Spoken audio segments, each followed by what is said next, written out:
Good morning, everyone. Welcome to Dorchester United Church 165th anniversary. Wow, 165 years is a long time. A long time that this beautiful sanctuary has been an important part of the Dorchester worship community. Well, first of all, I got some good news. Despite the fact that I'm standing up here, I'm not going to sing. So no need to be fretting about that, folks. We have some people here today that have a lot more talent and ability than I do, so we're all looked after on that part. However, it's my pleasure today to not only welcome everybody here, but to also welcome and to introduce, and for most of us to reintroduce our special guest. It was a little over 3 years ago, right, that Gabrielle came to us as a student minister. And I was here that first Sunday. Not many of us were exactly sure what to expect. And I think everybody was a little bit nervous, maybe. However, there was a real air of enthusiasm and anticipation. Our family was all here, as I remember, and they took up pretty much the whole first two pews, mom and dad and a whole bunch of people. It was pretty cool. Everything went pretty well that first Sunday, and then she sang. Well, that pretty much sealed the deal. We knew that we had a real talent arriving here in Dorchester. Over the following couple of years, Gabrielle brought a whole new level of energy and enthusiasm to this church and congregation. She introduced numerous new ideas and programs, and as the weeks and months rolled by, she noticeably grew and matured in her role here as a leader. But things change, and Gabrielle decided to answer a call from another congregation in need. And she now serves at the Corunna United Church as well as Sixth Line. 165 years and 165 anniversaries. That's pretty special. But it's real special today to have Gabrielle back with us. So Gabrielle, on behalf of the entire Dorchester congregation, welcome back.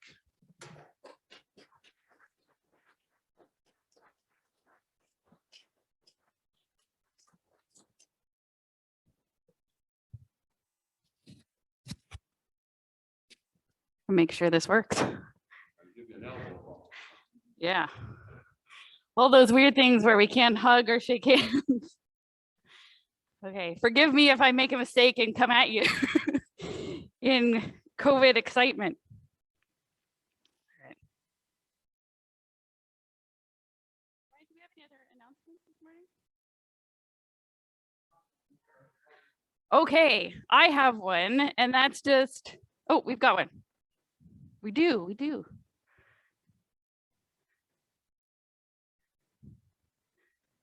want me to read it? Okay. That's okay. Oh, we need to say a big happy anniversary. It's not quite as big as 165, but it's certainly an amazing milestone. The 70th wedding anniversary for Cecil and Marion Jenkins. So if we all want to wish them a very happy anniversary. That's 70 years. That's pretty amazing. And we also need to extend a big thank you to Marion Woods and her granddaughter Natalie for making the sanctuary look as amazing as ever.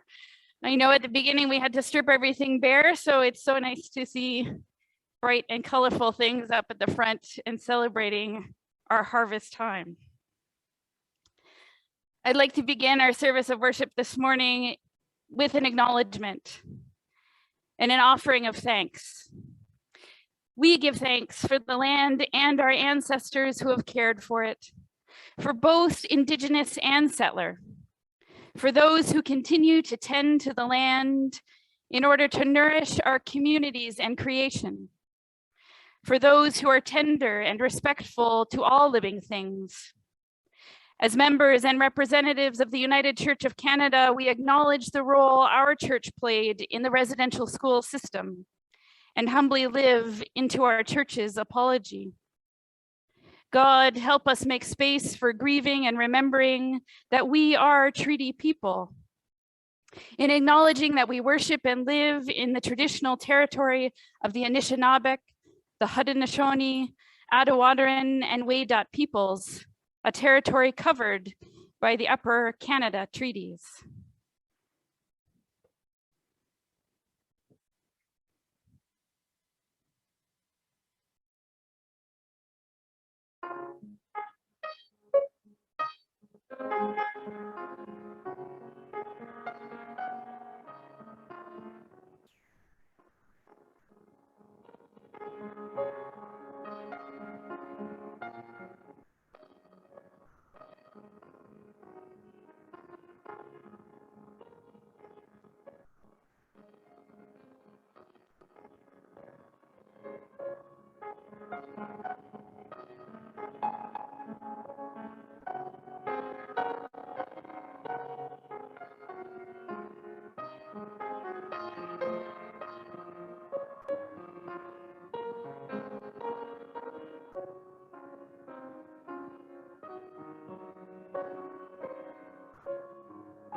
Thanks, Carol.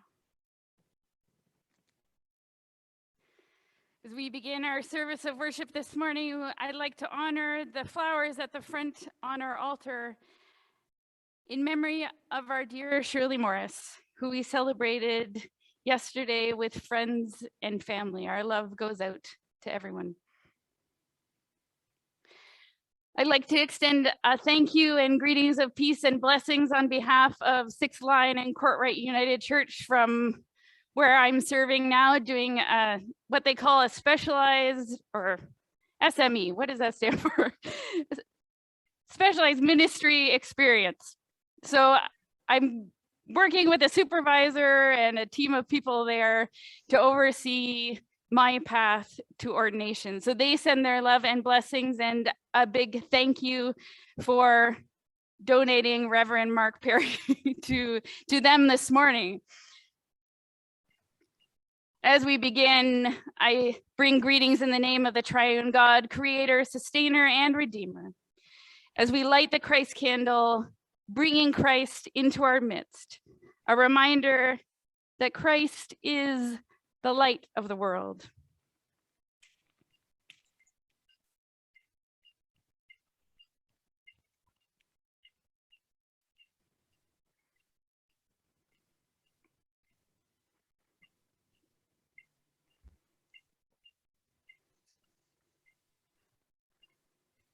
That feels better.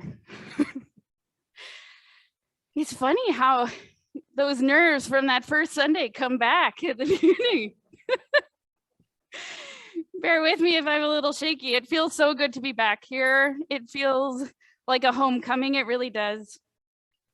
And as we gather here on this colorful fall morning, a frosty fall morning, as I chipped ice off my windshield as I pulled out of the driveway, we come together to celebrate in worship. A following of 165 years young. Will you join with me recognizing a legacy of calling to be the church, celebrating God's presence, tending the land with respect in creation, loving and serving others, seeking justice, proclaiming Jesus, sharing the good news with the world in thought, word, and deed. The grace of our Lord Jesus Christ, the love of God, and the fellowship of the Holy Spirit be with you. I'd invite you to turn, wave to our Zoom neighbors, and offer a sign of peace, blessings, blow kisses. I'm sorry we can't get up and mingle and shake hands, but it's good to see everyone this morning.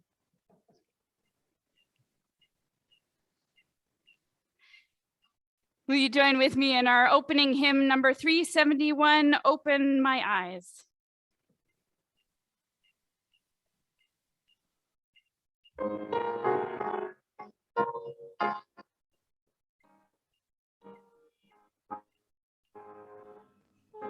my eyes that I may see glimpses of truth thou hast for me. Place in my hand the wonderful key that shall unclasp and set me free. Silently now I wait for thee. Ready, my God, thou wilt to see. Open my eyes, illumine me. Spirit divine, open my ears that I may hear voices of truth ascended through. And will the wave that fall on my ear, everything false will disappear. Silently now I wait for thee. Ready, my God, thou wilt to see. Open my ears, illumine me. Spirit divine, open my mouth and let me bear gladly the warm truth everywhere. Open my heart and let me prepare love with thy children thus to share. Silently now I wait for thee. Ready, my God, thy will to see. Open my heart, illumine me. Spirit divine.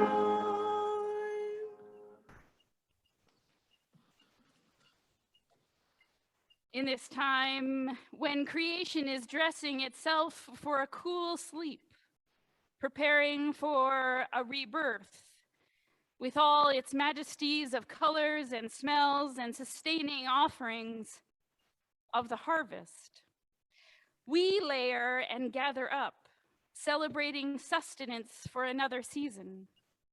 We are reminded that paired with a celebration of abundance, there is a celebration for those passed into your eternal light, reflected in the wee faces that are hallowed by joy. Just as creation, our seasons turn, yielding the new from the seasons past, each turn telling its own story in its own way, infinitely connected to the seasons before. Amen. So this is what I miss. We should have Sammy and my boys and maybe a few others up here gathered around lighting the Christ candle. gathering together in the celebration of not only the past 165 years, but what comes next. So it got me thinking, Sammy, do you know who birthed this place? No, I don't either. And I didn't know where to look. But there were people, and I'm sure there are people out here today who know that, who know the people who came together to lay a brick on brick and to celebrate the building of this place. Now, I've heard in the history that at one point, I think this was a 5-point charge.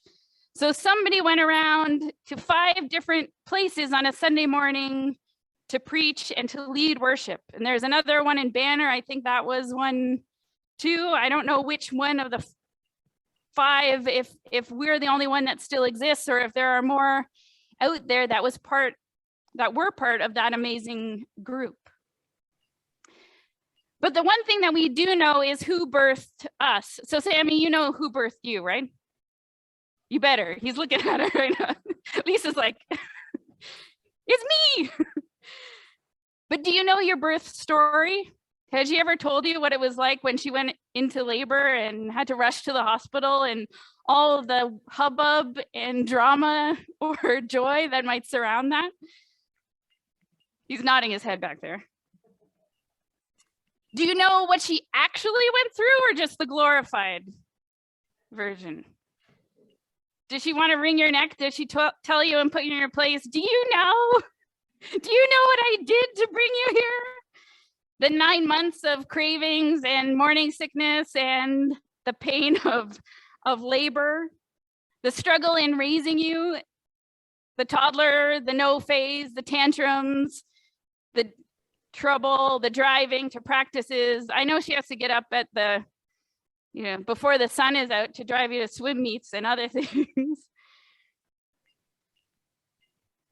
But the struggle is real. And we can ask, we hear those stories from not only our parents, but our grandparents. And I'm sure your grandparents have also told you stories of what your parents were like and how maybe there's a little bit of retribution through the generations. I hope you have a kid just like you. Well, it's interesting, and it's interesting to hear yourself becoming your parents when something escapes your mouth as a parent. You're like, oh my gosh, I'm turning into my mother. And it's a beautiful thing. It's a beautiful thing because we have a relationship with those people who have given us life in whatever way or form that takes shape. It might not be a physical delivery, but a raising, a mentor, those people who bring us life in relationship. So my question this morning, what is our greatest resource? Sammy, if I asked you, who is your greatest resource in life? Where is the safest place on the planet? Mom, yeah? Good answer. You win major brownie points. All right. It's mom, right? It's dad, it's family, it's the people who love us that we love. And so our society and culture might tell us that the greatest resource is our screen, our bank account. Maybe it's a public resource. Maybe it's the stuff that we collect, these goods and services that we compile, the experiences or things that we commodify, that we say, we are this, I am what I do. But in reality, and what we celebrate and know here is that these people, if we take a moment to look around, and if we ask ourselves, what is the safest place in a time of trouble, in a time of need? And really, shame on us for saying it's a resource. It's not a resource when it is the gift of relationship. Our story today is a story of this blind Bart sitting on the side of the road, and as Jesus and his disciples and a crowd pass by, he calls out, "Have mercy on me, son of David." And it forces us to ask the question, who answers us when we call out? And very easily, very clearly, it's the natural answer. Mom, dad, those people who we love in relationship, grandma, grandpa, great-grandparents, brothers and sisters, and the people that we look around and see in this sanctuary, where we find our rest, our sanctuary with the relationships that built us. Will you pray with me as our Savior taught us to pray, saying, Our Father, who art in heaven, hallowed be thy name. Thy kingdom come, thy will be done on earth as it is in heaven. Give us this day our daily bread, and forgive us our trespasses, as we forgive those who trespass against us. And lead us not into temptation, but deliver us from evil. For thine is the kingdom, the power, and the glory, forever and ever. Amen.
Hello there, how are you? Good, good. It's cold, isn't it? My goodness.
Feels good to do that.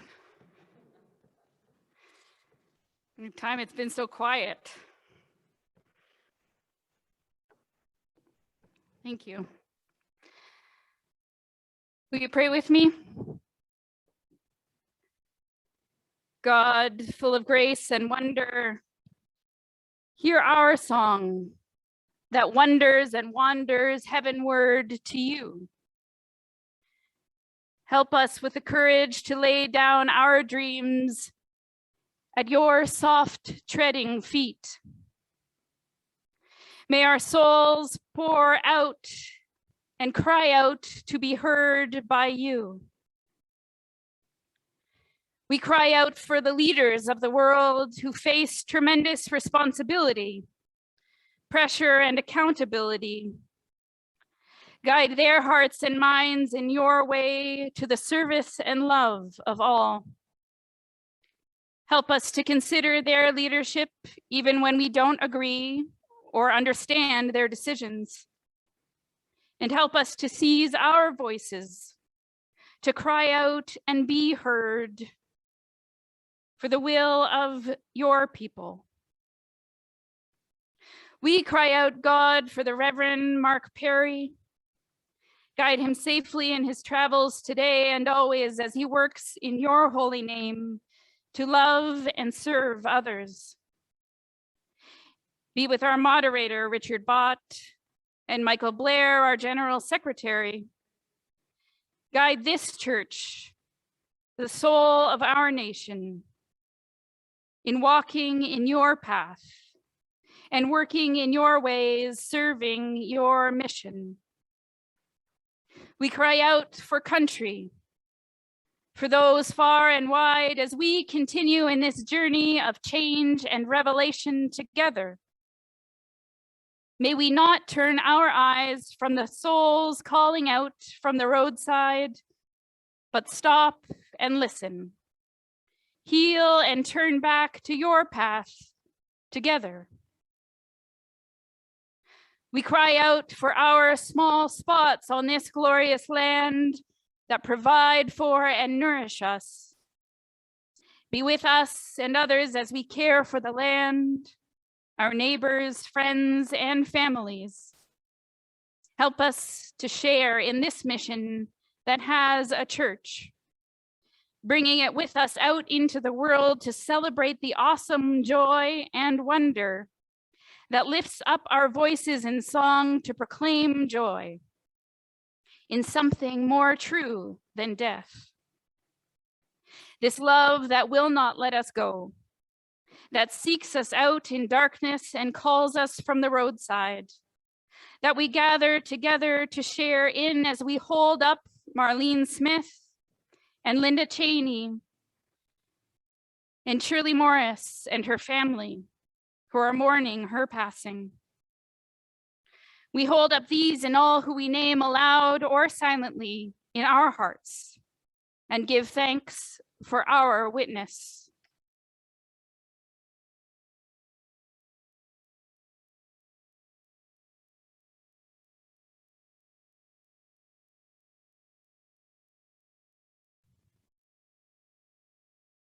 We pray all this in your most holy and gracious name. Amen. Our psalm this morning is Psalm number 34, a psalm of David when he feigned madness before Abimelech so that he drove him out and he went away.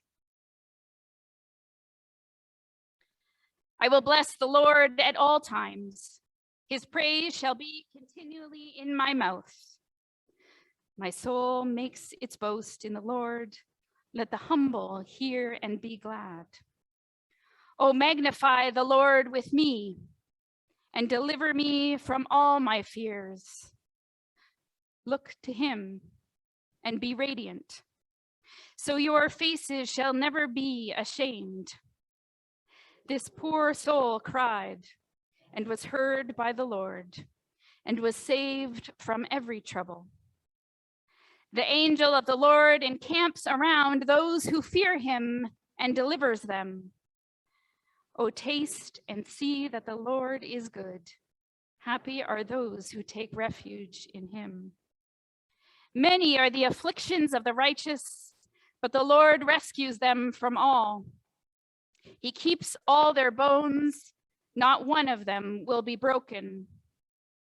Evil brings death to the wicked, and those who hate the righteous will be condemned.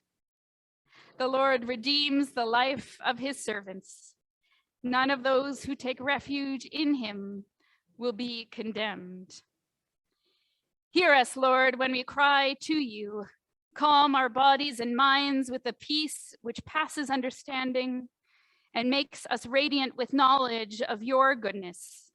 Through Jesus Christ, our Savior. Will you sing with me number 79 in more voices, Spirit, open my heart.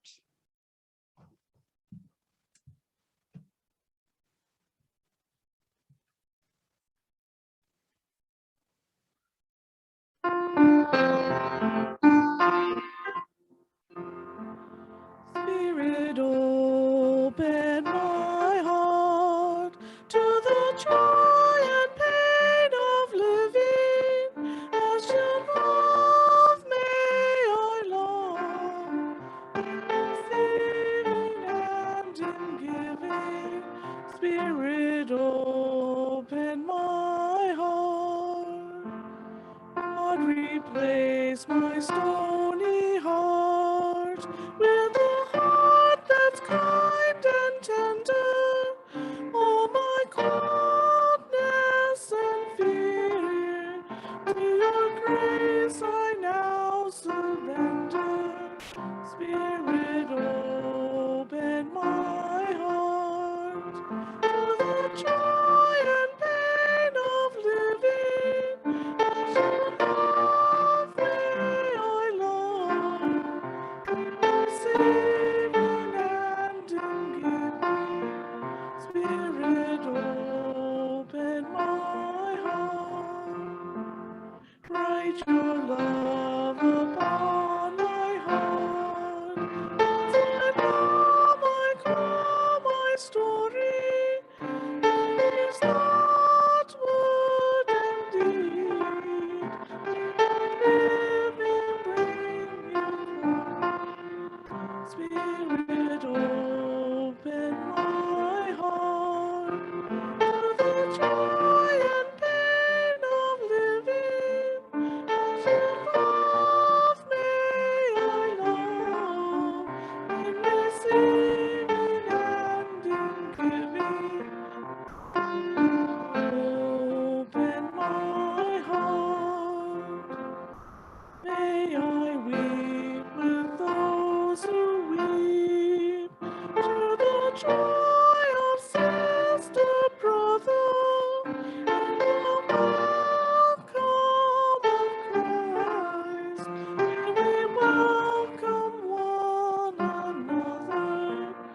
Spirit, open my heart to the joy and pain of living. As your love may I long, in receiving and in giving. Spirit, open my heart.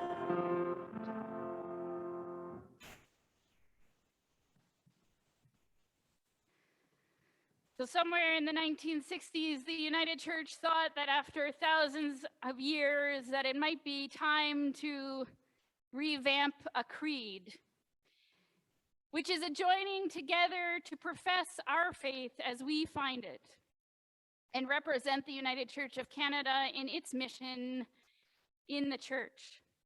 So it went through a process in the 1960s. It was revised again and again until the 1980s. And today we profess it as found in the new creed, our creed.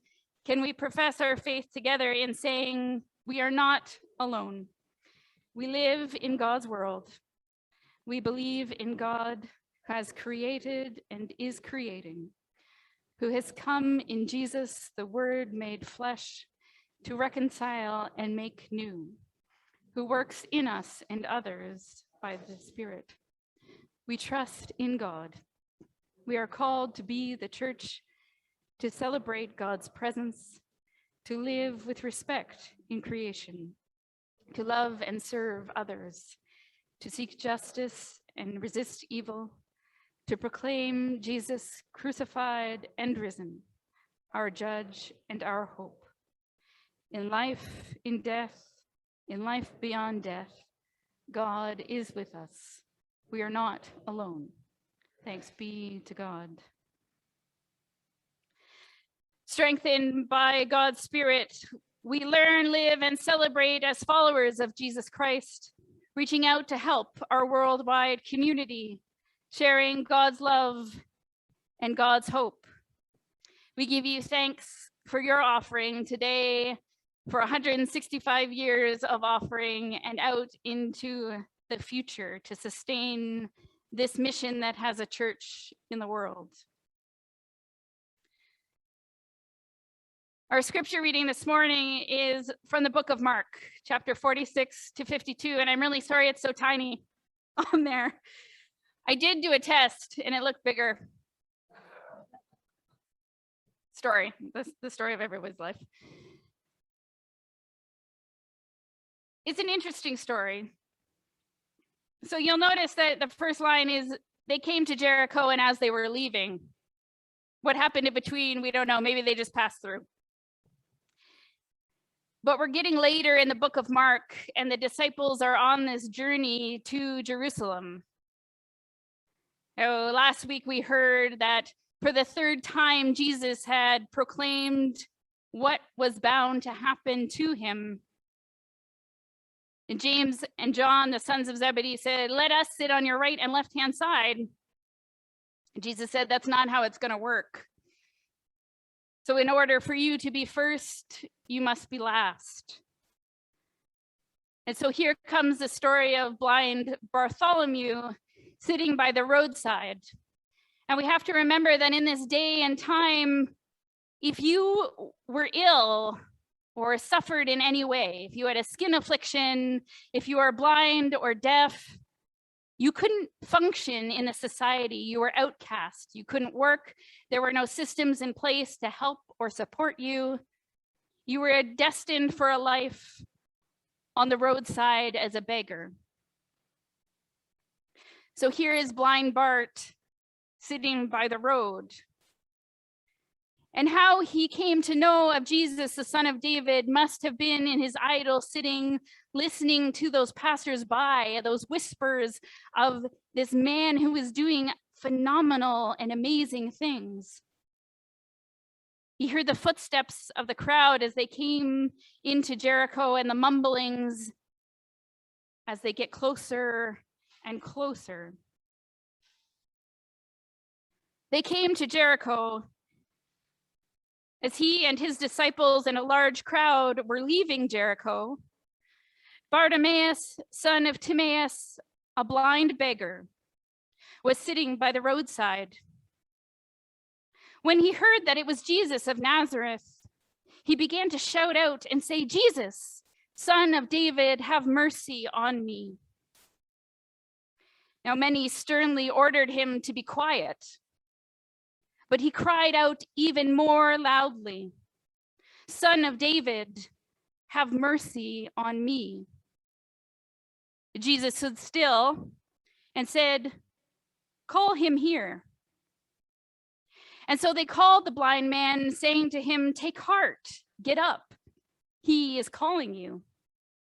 So throwing off his cloak, he sprang up and came to Jesus. And then Jesus said to him, "What do you want me to do for you?"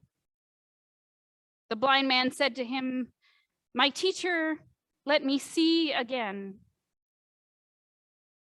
Jesus said to him, "Go, your faith has made you well." Immediately he regained his sight and followed him on the way.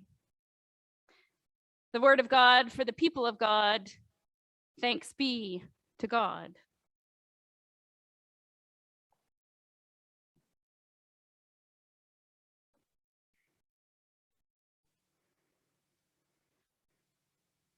So on my way here this morning, like I said, I got up. it was still kind of dark out and I was scraping ice. I got in the car and started back down the driveway when I realized it was ice on my windshield and not fog. So when I hit the wipers to wipe it away, it was like, uh-oh. It's October. Thankfully, there's no snow this year, but we're good. And driving, the fog was so thick this morning that I could hear the boats on the river, and they have this amazing foghorn boat thing. And it's really kind of neat because you can tell from the tone and the length of the horn really how frustrated they are with somebody. It seems to say all kinds of different things. But I'm driving through this thick fog, and as I'm going out through the fields, it's just covering. And in some spots where the sun has hit and it's more open, there's almost this ceiling of fog above a clear ground. It was so neat. And then patches where you could barely see anything in front of you. And all of a sudden it would clear, and then you drive through another patch of not being able to see. And I kind of laughed and said, well, here is our story. So you have to slow down and be cautious, kind of like driving in a blizzard, because I really couldn't see 10 feet in front of me. And even though I knew there were lights in an intersection coming up, I couldn't see it until I was at least 50 yards from the intersection. So I'm driving and I get to the highway and it's a little clearer and a little clearer as I make my way, and the sun gets higher and higher. And all of a sudden off the horizon is this giant sun. And it's reflecting off the fog and out over the fields and behind the trees. And it starts to do that sparkly thing that the sunrise does. And behind this fog are all these colors of orange. But instead of the fall colors on the tree, all you could see were these gray silhouettes. And in one field, this tree was all dark, and this black silhouette stood out and was enshrouded in these rags of fog. And I thought, how terrifying would that be to somebody who didn't know that it was a tree? What your imagination can paint in these monsters in the field, enshrouded by this layer of blindness. And I drove on and the sun got higher, and soon enough, the world exploded into this light and revelation of all those fall colors, of the oranges and reds and greens and browns on the trees, and the fields started to appear. And it was life calling out in this beauty of the season. And our lives are the same. These stories of our lives, of this community and the farms and the world, of people who lived and struggled, people who called out for help, who needed to lean on their community, their neighbors, for something or other. And in their struggle, this ragged doubt filled the air. And through the Bible, we have the same stories, this doubt, this rage, even hatred, abandonment of God. They're stories of how people got through. And those stories go back thousands and thousands of years. Some of them are 6,000 years old. These stories of lives of people celebrating joy, celebrating sorrow, celebrating calling out and being relieved of their struggle. So we wonder, 165 years of stories, what has happened? And how people start to break away from the church.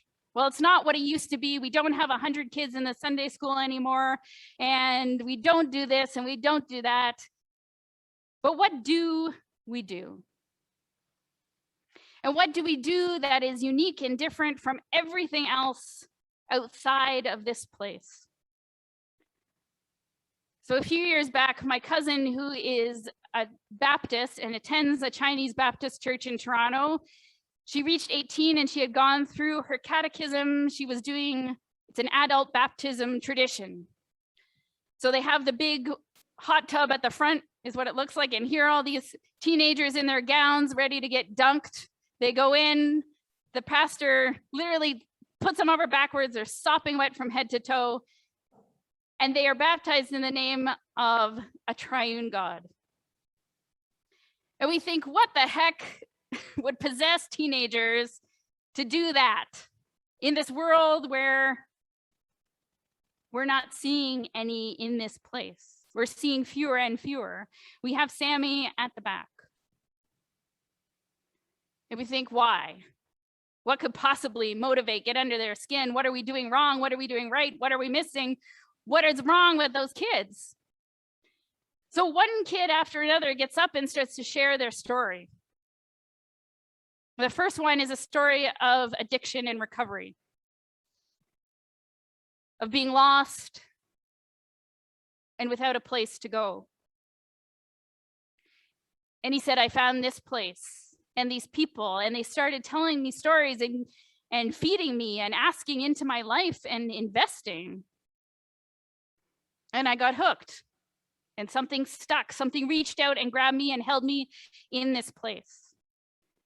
And the next kid stepped up to the mic and said, well, when my mom was going through the worst of her cancer treatments, we had kind of drifted away from our community. We needed help. It was just my dad and I, and we were doing everything we could for my mom. And this community heard about it. And even though they were strangers to us, they started reaching out, dropping off meals, asking if I needed a ride somewhere. And they started caring for me. They started caring for my family.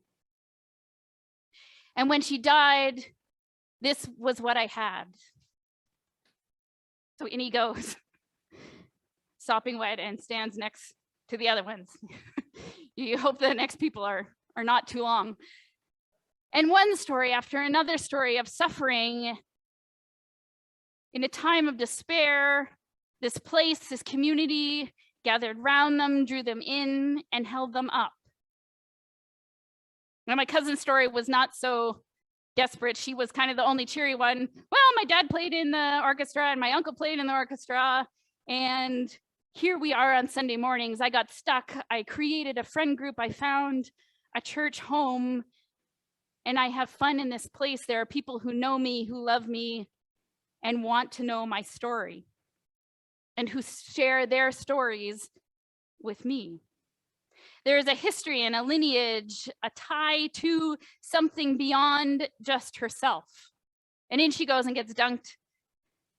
And there they stand, these newly baptized Christian people. And my mom, who is not really a church-going person, leans over and goes, "What's the matter with this place?" She's like, why do they all have the most depressing stories? What is it that attracts these suffering people to this place? And I thought about it for a minute, and it struck me as kind of odd. And I was like, why is that? You're connected. We are connected in relationship. We need each other. And we need those stories. We need to know where to go when we need. When you ask how, when you ask what next? Yes, now what? Where am I going? What do I need to learn? What learning happens in this place? How do you have faith in the midst of this? Because this is life. This is like not an easy thing to do. It's not an easy thing to do for 90, 95 years, whatever our lifetime, our lifespan, if it's cut short. It's not an easy thing to do for 165 years. We know that. We see other places disappearing. But here are these people crashing together, persons and relations, becoming the experience of the living Christ. These people who search and long, rejoice and grieve together. There are stories here of people starting farms when the land doesn't yield what it needs or expected to yield. When you might have to go without, when you might have to scrape ends meet together, when a storm happens and a barn is obliterated, when a fire is present, when people part ways, when there is tragedy.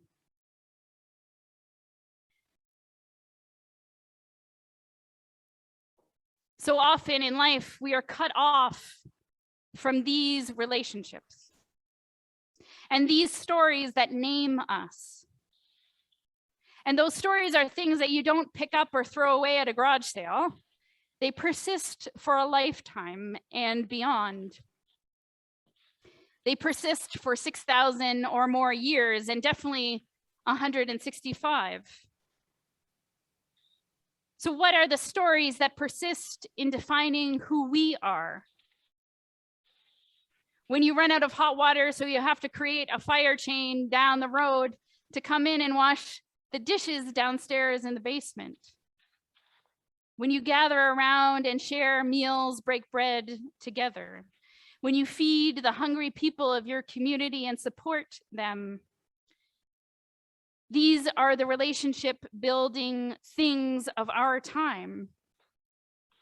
These relationships and their stories that persist, the stories of joy, of sorrow, of hope, and holding on to love. Persisting in love, persisting in faith. Because so often in our climate today, we are isolated within our own manufactured world, where we are left to fear what happens next alone. And even though that's highlighted through COVID, in a general sense, that's how we were living before. So we need those stories of hope and tragedy and grief and sorrow to get us through whatever comes next.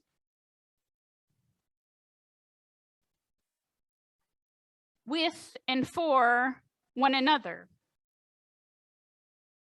We see those differences and those samenesses, and we crash together and we learn about the world and about ourselves, and we encounter the divine. Only we don't always know it until later when we reflect back on it and say, why was that so important? Why was that story life-changing or sustaining in the moment? Why it moved us or what it meant? Even the bad stuff, even the ugly, horrible things that we bump into and face in life when things get real, when we bump up against stress and depression, divorce, adultery, bankruptcy, times of wealth and promotion, or job loss, anxiety or death and sickness, loss, birth, multiple births, or infertility. Life does not go in this straight line that we follow on a road to glory. And if you're lucky, you might just get an uphill, steady slope battle where things kind of get better as you go.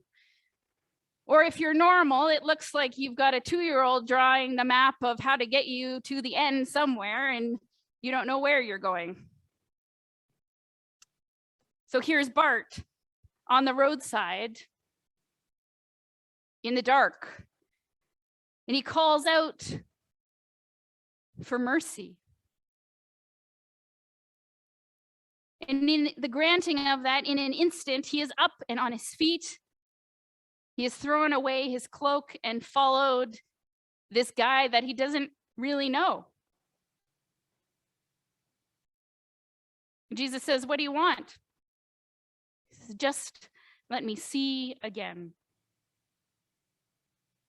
And the world is crashed open. And not only does he see, but he is seen.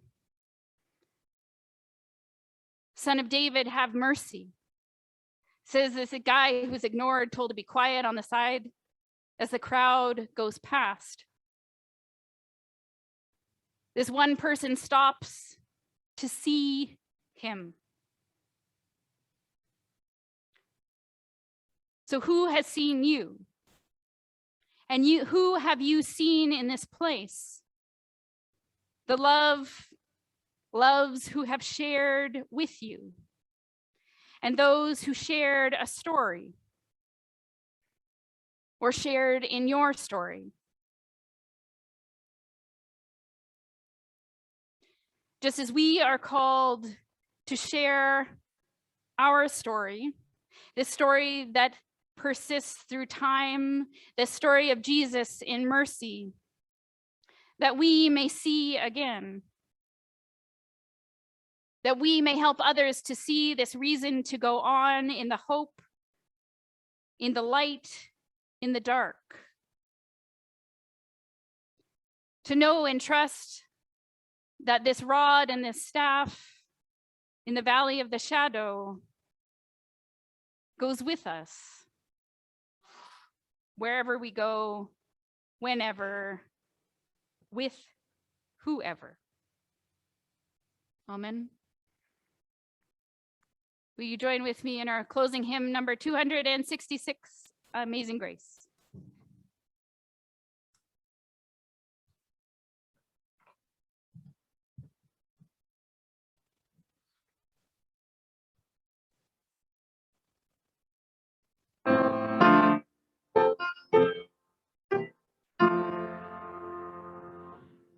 Amazing grace, how sweet the sound that saves a wretch like me. I once was lost, but now am found. Was blind, but now I see. Was grace that taught my heart to fear, and raised my fears sweetly. How precious did thy grace appear, the hour I first believed.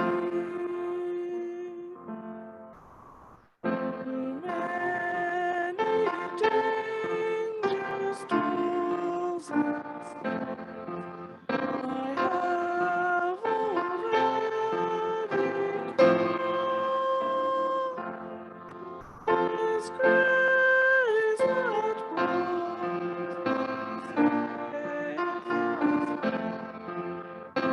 grace that made me whole. The Lord has promised good to me. His word my heart soon knows. What will my shield and portion be? As long as life and when we've been there 10,000 years, shining as the sun, we've gone as far as and when we first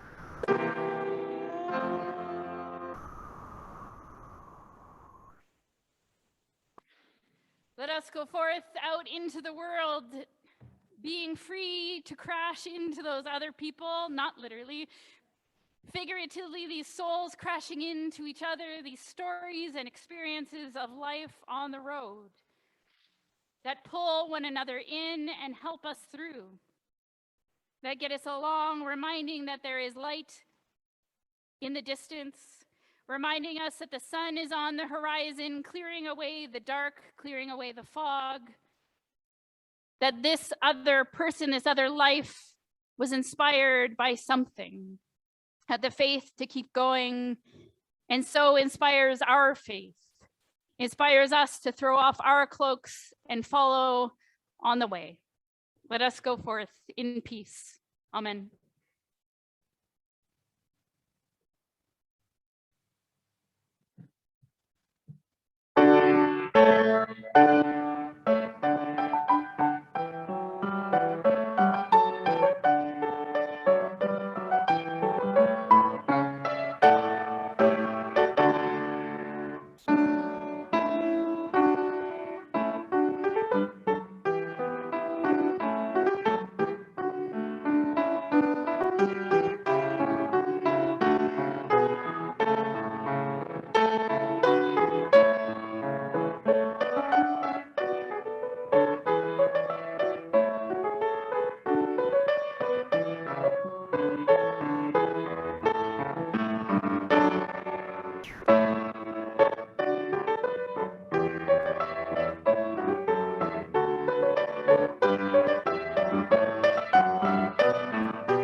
Just a second there, Gabrielle. It is my privilege to thank Gabrielle for coming and joining us today and sharing your message and song with us.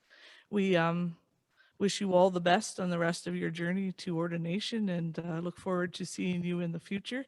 And hopefully you'll come back and visit us again. Okay, I have a small token of our appreciation.